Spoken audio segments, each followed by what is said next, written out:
What's going on? Hope everybody had a good week. Happy Friday. Jimmy Cosenza here in Chicago.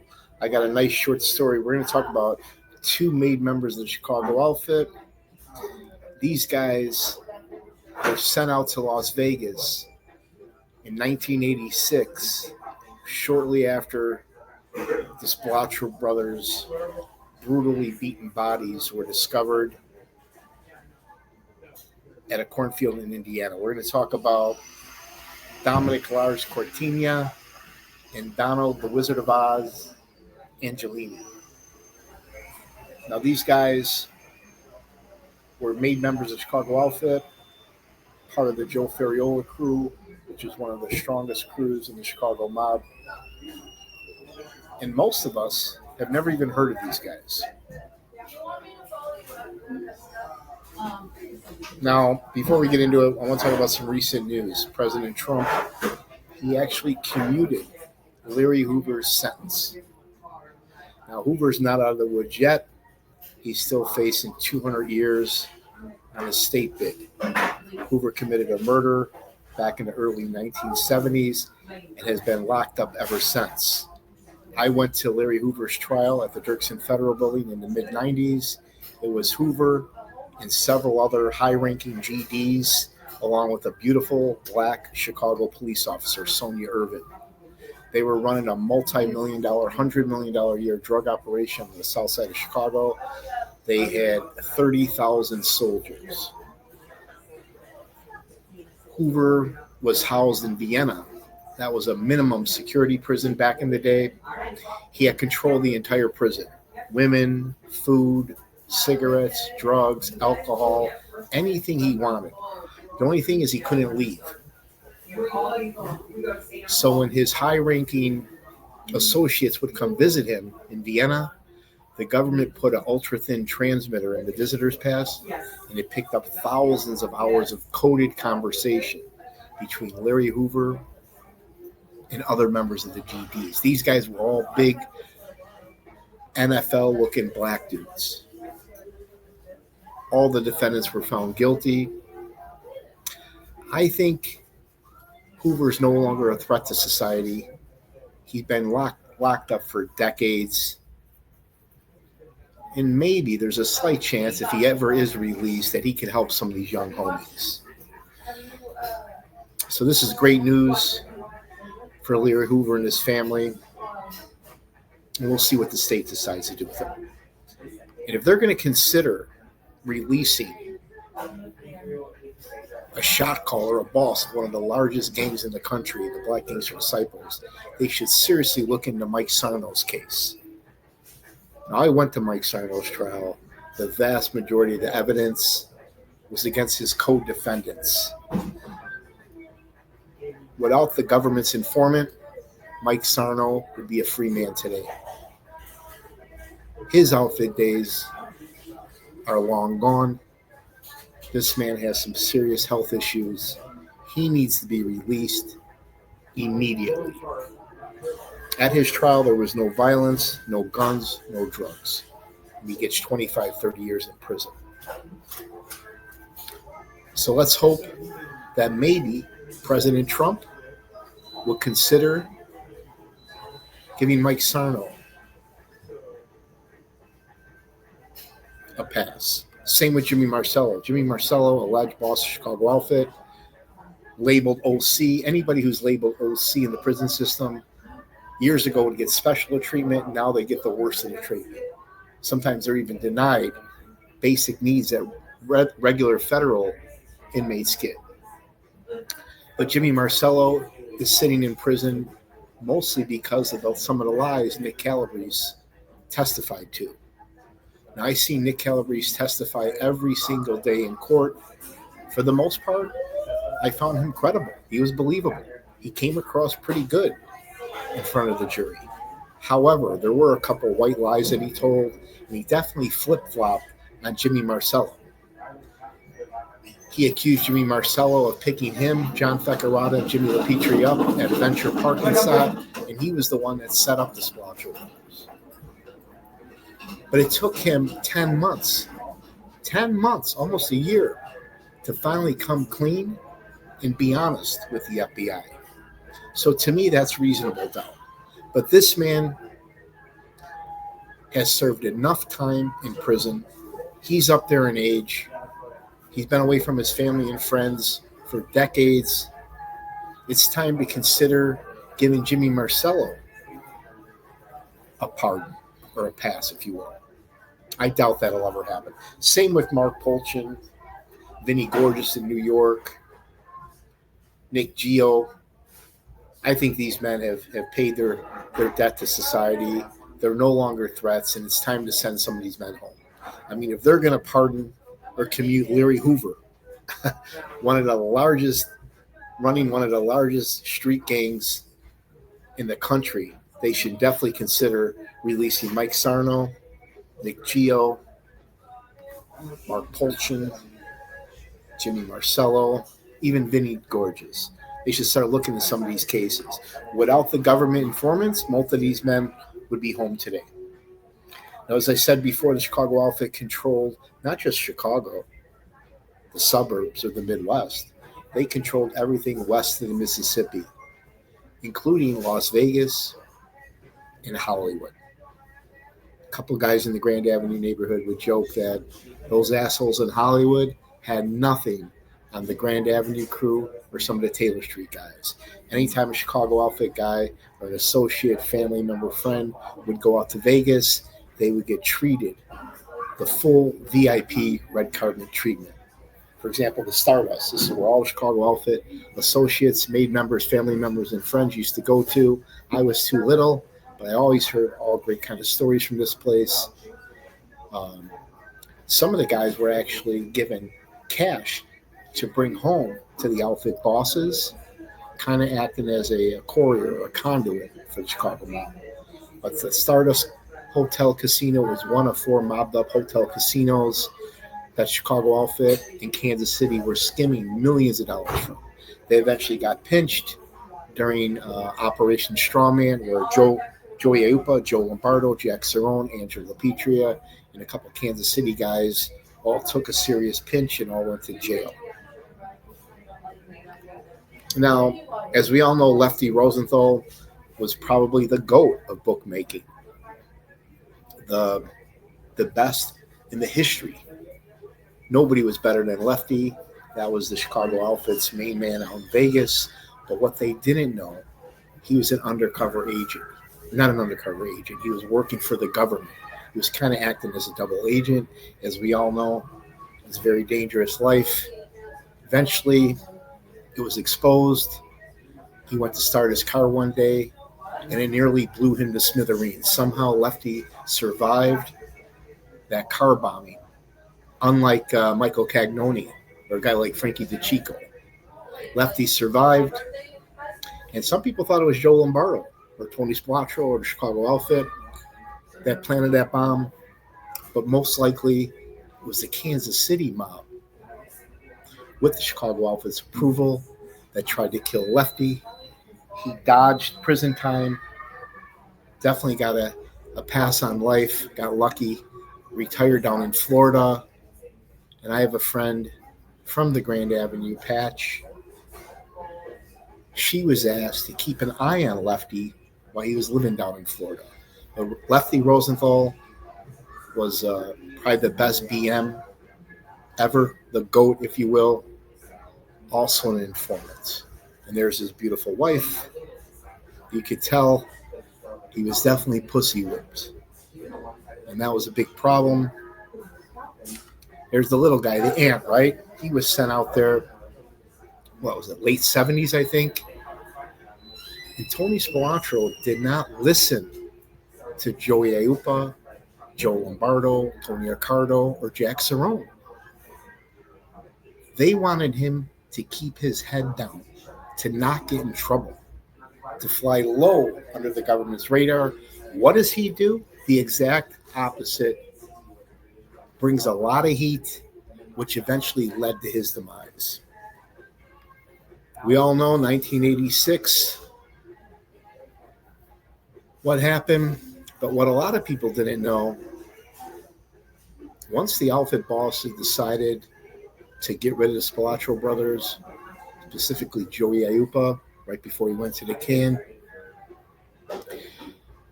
They had a hit team try to kill him in Nevada. Nicky Calabrese testified that Jimmy Marcello gave him an Uzi and a grenade. He took a train from Union Station all the way out to Nevada. Then he met with Frankie Schweiss, who drove there, John Thackerata, who flew out there. And then they were met by a couple sleepers, guys like the Indian, Joey Hansen.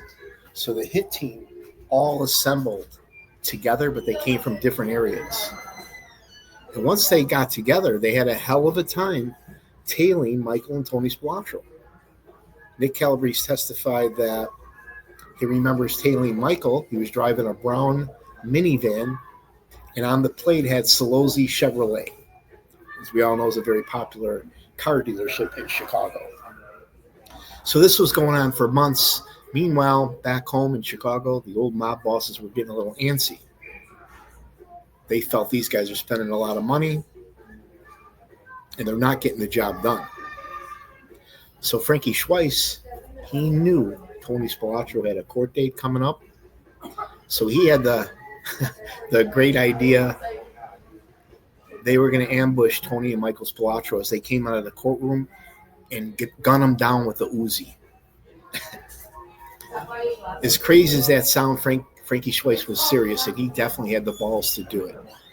But after talking about it and thinking about it, they realized they could never do something like that. There was one road in, one road out. They would never be able to get away. It would draw a lot of heat, and Chicago outfit bosses would get pissed. So they canceled that. Chicago outfit bosses went to Plan B. We all know what Plan B was.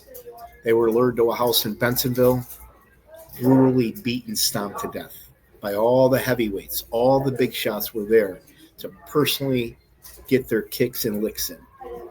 And then a second crew was charged with disposing the bodies. These bodies were supposed to never be found. So after the Spilotros were brutally killed, all hell broke loose in Chicago outfit. But the Chicago mob continued what they had left in Las Vegas, right? And if it wasn't for Tony Spilotro, I think the outfit would still be running things today in 2025. Now, the two men behind me, Dominic Large and Donald Angelini, these two men were sent out to Las Vegas to replace and try to repair all the damage Tony Spilotro did. Now here's Donald, the Wizard Angelini, made member of Chicago outfit. He was born September 30th, 1926. He was born to an Italian father and an Irish mother. Just like Jimmy Marcello, a made guy, but technically could not be made because he's half Irish. His first arrest was in 1943. Then he put together a long rap sheet along with Dominic Cortina, mostly for gambling offenses. These guys were some of the biggest BMs of the time back in the day. They used to call him the Wizard of Odds, because he was an expert, the GOAT in bookmaking. Now, they were also part of the, in my opinion, the most powerful group, Joe Ferriola, the Ferriola crew. And sadly, Joe Ferriola died in his early 50s. His life was cut way too short. He had some serious health issues. And I've read that he had some of the best doctors, some of the best surgeons in the world that couldn't save him. He's very close to JB, powerful boss of Chicago outfit. According to Nick Calabrese, Joe Ferriola was there. He took part in the brutal beatdown of the Spilotro brothers. Some people think that's bullshit. And then after the brothers were killed, according to Nick Calabrese's testimony, Joe Ferriola invited him and John Thackerata out for coffee. They went to a local diner, and Joe Ferriola told them to cut up their gloves because all the guys had on gloves. Cut up their gloves into tiny little pieces because the FBI could retrieve fingerprints. But what Ferriola probably didn't know, most of us didn't know back then, was DNA. But this was a great loss to Chicago Outfit when they lost this man, Joe Ferriola. He had one of the strongest crews, in my opinion. Dominic Large Cortina, Angelo Rocky and Felice, Sally De Laurentiis, Gabit, Louis Marino, Bobby Salerno, Donald Angelini. I mean, the list goes on and on. A solid crew. Not one rat in that crew, with the exception of that low-life blowjob Jehoda. Now, here's a great photo of Donald Angelini, a guy you don't really hear too much about, right? Kept a low profile. His nickname was the Wizard of Odds, one of the best BMs in the country, right up there with Lefty Rosenthal. Chicago Outfit had some of the best BMs in the country. Hal Smith was making hundreds of millions of dollars. Donald Angelini, Dominic Cortina, even that low-life Lenny Patrick was a gambling lieutenant.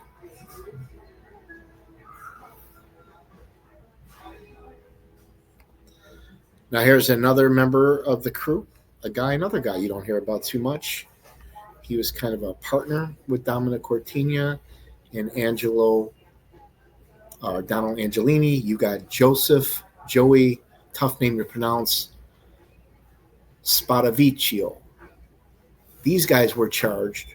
Spatavicchio, Dominic Cortina, and Donald Angelini were all charged in running a multi-million-dollar sports betting ring between 1982 and 1988, the good old days.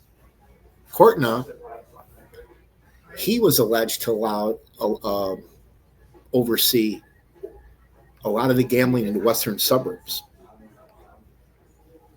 There's a recent photo of Donald Angelini before he passed. Kind of looks like a Nick Calabrese, if you will. Nick Calabrese was a little thinner and had more of a tan. Now back to Dominic Large. This man, he actually, not Dominic. Donald Angelini owned a restaurant, Gianetti's in Oak Brook, a high-end Italian restaurant in Oak Brook that's still open today under a different name.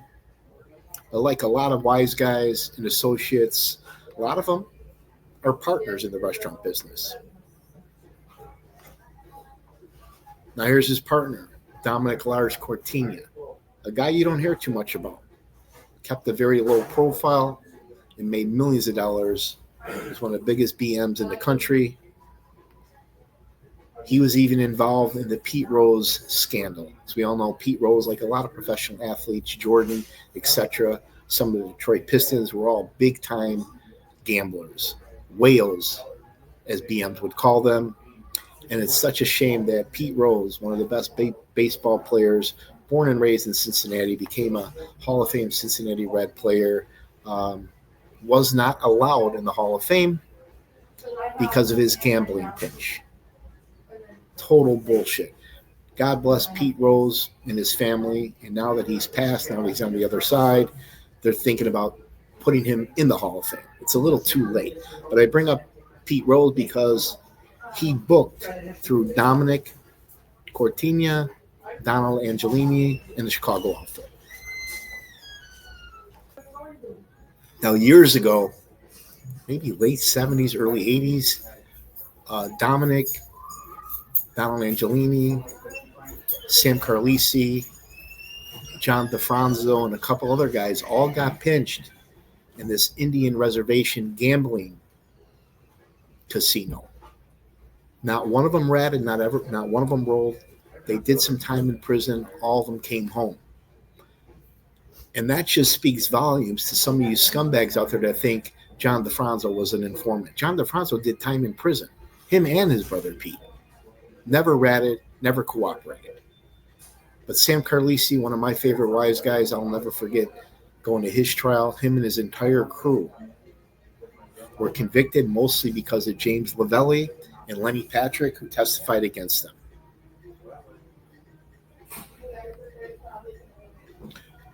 Now, Dominic Cortina and Donald Angelini reported to this man here, the late Jack Sarno. Jack Sarno was always seen next to JB, his driver, his right-hand man.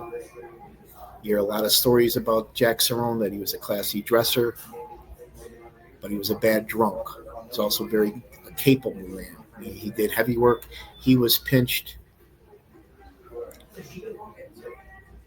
in the strawman case. Did time in prison, came home, and then died shortly after that. But God bless Jack Sarno. His relative owns most of the buildings up and down Grand Avenue. But this is who Dominic Cortina, Donald Angelini reported to. They actually had him under surveillance, meeting with Jack Sarno, Tony Ricardo, and other heavyweights of the Chicago outfit. Now, Dominic Cortina, large, we'll call him large, like the other large guy, he had 4 locations in the city of Chicago. 2 of them were in the loop, 2 of them were in the outskirts. But one of them, the one had like 15 to 20 women, all there on the phones, taking in the action, taking in scores. Nobody would suspect women, right, taking in bets. So we had 4 locations. Each location was generating $150,000 a week. So you do the math. This was just one of many illegal gambling operations that Dominic and Donald Angelini had going. He had literally 4 locations, and each location had 20 women taking bets over the phone. Now here's my guy, Skippy, right? Mario DePaolo. He owns Mario's Italian Lemonade Stand. Next time you're in the city of Chicago, definitely go to the Taylor Street neighborhood, and you'll visit one of the best Italian lemonade stands in the city. This guy grew up with a lot of the Taylor Street guys. Now, Mario, he grew up with the Wild Bunch guys. Good friends, very close friends with Harry Allman, Butch Petroselli, Joe Ferriola. I mean, the list goes on and on. This guy, hopefully, will do an interview. We'll even write a book.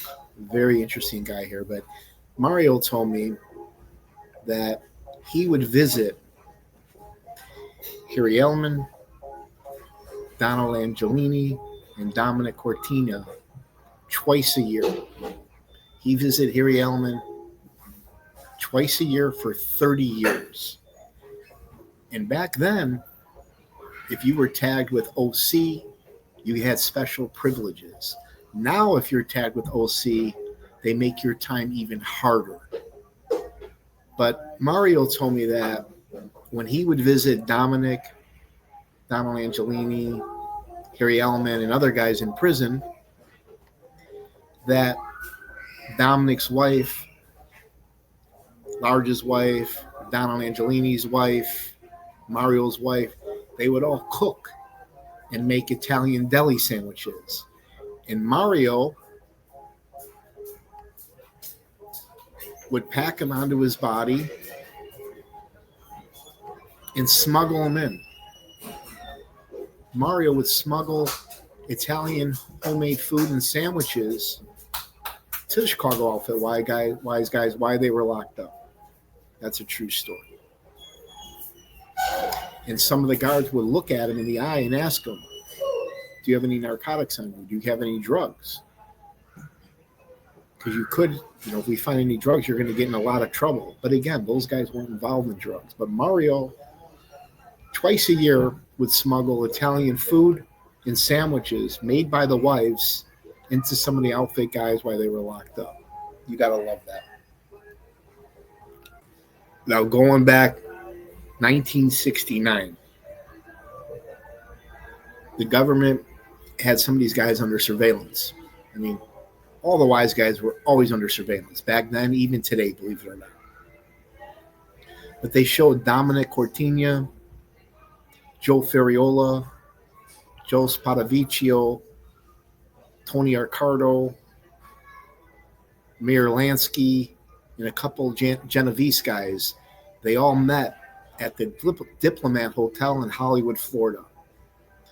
Can you imagine being a fly at that wall during that meeting at the Diplomat. Some of the most powerful men in the world were in that room. Now these wise guys, they got a million scams, right? Jimmy Marcello told his brother Mikey Marcello that he liked Lumpy. He said he's all right. He had a million scams. And like other wise guys, Dominic Cortina, he had a lot of scams as well. And one of them, he actually got busted. He had a cigarette tax machine. Just one of many scams. Now, in 1970, Dominic Cortina, he was convicted of federal gambling charges for operating a gambling business across state lines. He was sentenced to 3 years in prison. The convictions of Cortina and 4 other mob guys, including Jack Sarno, were a milestone for the FBI back in the day. They were determined to smash coast-to-coast betting rackets on sports. All that money, all that time that they spent busting BMs when they should have been focusing on street gangs, drug cartels, terrorists. Now the government has legalized gambling after locking men like this up.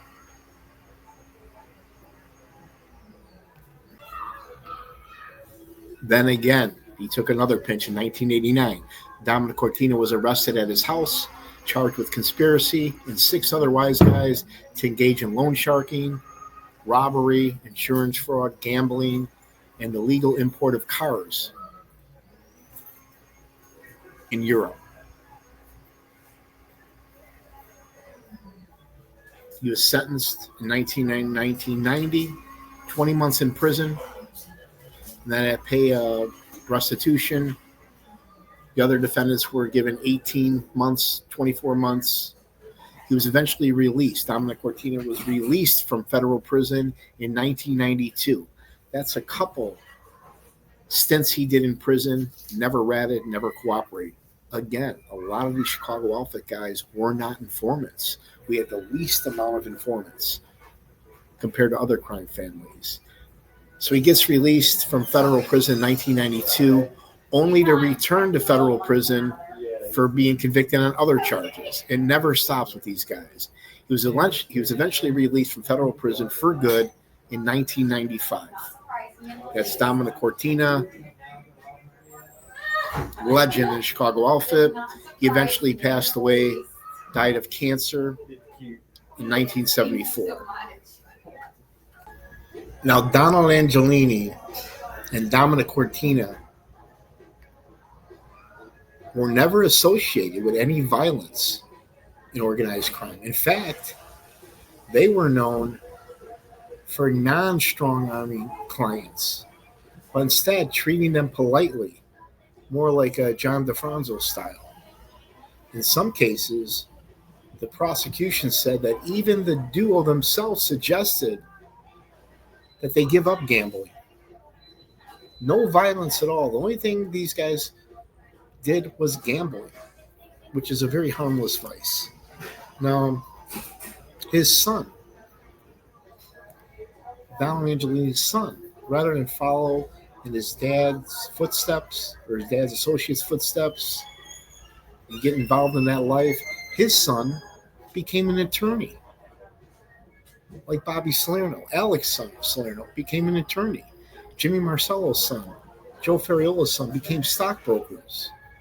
Tony Borsellino's sons became stockbrokers.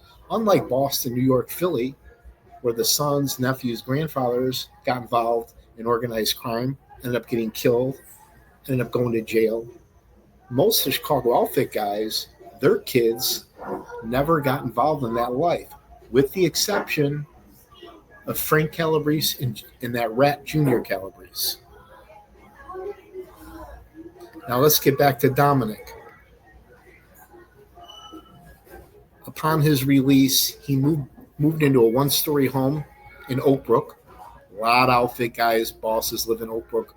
Joe Ferriola, Joe the Builder, Dominic Cortina, and many others. Oak Brook is a very wealthy suburb just west of downtown Chicago. And the house was backed up to a hotel parking lot. And the FBI speculated that Dominic preferred this location because it would make it more difficult for investigators who were surveilling him to learn who was coming to visit him. These wise guys are real smart. He also sold that house in 1994 for $700,000 and then moved into a condo nearby. Dominic Large Cortina died November 19th, 1999 of cancer. Chicago hospice, which is a horrible way to die. He was survived by his wife, his two daughters. So God bless Dominic Large Cortina and Donald the Wizard. That's my story. Dominic Large Cortina, made by the Chicago outfit, part of the Ferriola crew, and Donald the Wizard of Oz, Angelini. Two loyal members of the Chicago mob, not involved in violence, made millions of dollars gambling, served time in prison, never ratted, never rolled, stand-up men.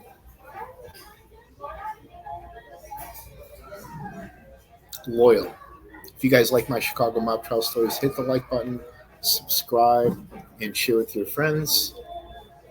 Coming up, we've got the anniversary of the Spilotro brothers' deaths, and I'm going to do a story on the men that were involved. According to Nick Calabrese, we're going to talk about all the men that participated in the brutal beatdown of the Spilotro brothers on the anniversary.